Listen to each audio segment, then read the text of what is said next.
Halo, Assalamualaikum warahmatullahi wabarakatuh.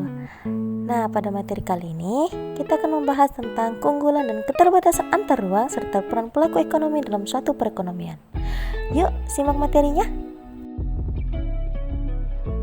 Di kelas saya, kita melakukan yang terbaik dan saling mendukung sambil belajar bersama.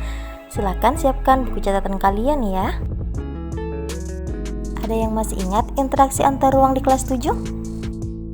Salah satu yang menjadi alasan adanya interaksi antar ruang adalah perbedaan potensi dan sumber daya alam yang dimiliki.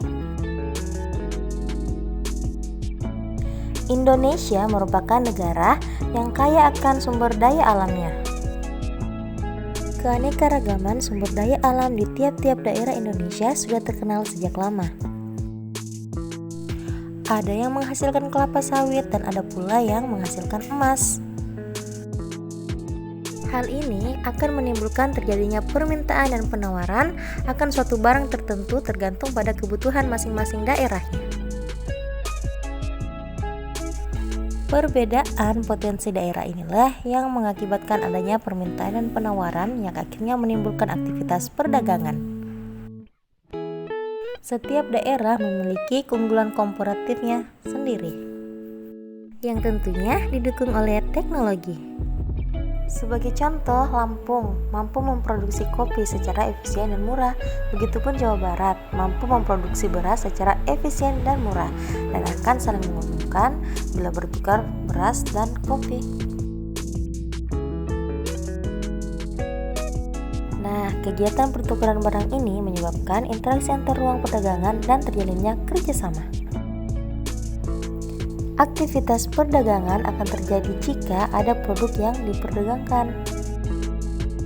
Untuk menghasilkan produk perlu dilakukan kegiatan produksi yang merupakan salah satu kegiatan ekonomi. Kegiatan ekonomi akan berjalan jika ada pelaku-pelaku yang menjalankan kegiatan ekonomi.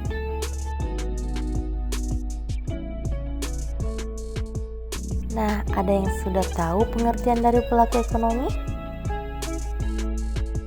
Yap, benar sekali. Pelaku ekonomi adalah orang atau lembaga yang melakukan kegiatan ekonomi.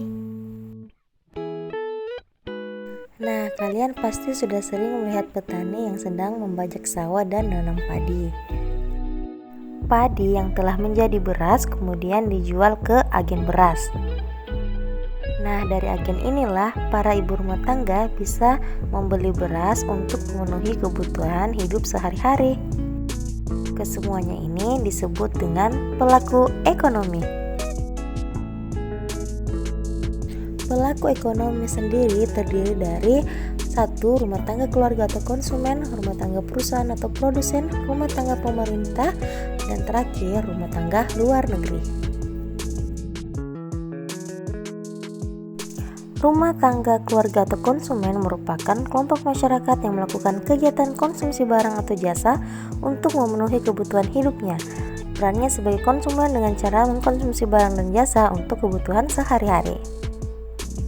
Dan juga sebagai penyedia faktor produksi, meliputi penyediaan lahan, tenaga kerja, modal, dan keahlian. Pendapatan rumah tangga keluarga atau konsumen berasal dari sewa, upah, bunga, dan laba atau keuntungan. Rumah tangga perusahaan atau produsen adalah pihak yang melakukan kegiatan produksi atau menghasilkan barang dan jasa guna memenuhi kebutuhan orang lain, misalnya BUMN, BUMS, dan koperasi. Peran rumah tangga produsen adalah sebagai produsen dan sebagai pengguna faktor produksi.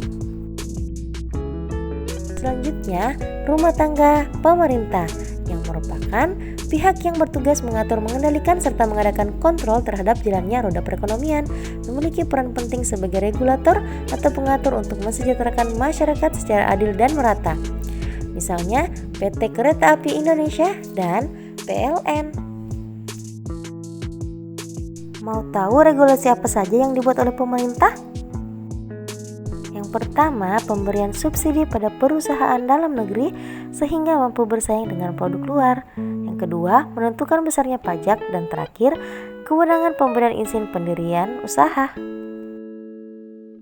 Nah, yang terakhir, rumah tangga luar negeri yang merupakan orang atau lembaga yang melakukan kegiatan ekspor dan impor. Peran masyarakat luar negeri dalam perekonomian terlihat dalam perdagangan internasional, mengakibatkan munculnya kerjasama antar Indonesia dengan negara lain. Nah, bagaimana pembahasan kita hari ini? Semoga bermanfaat ya, dan terima kasih sudah mendengarkan. Sampai bertemu di pembelajaran selanjutnya. Jangan lupa like, comment, dan subscribe. Wassalamualaikum warahmatullahi wabarakatuh.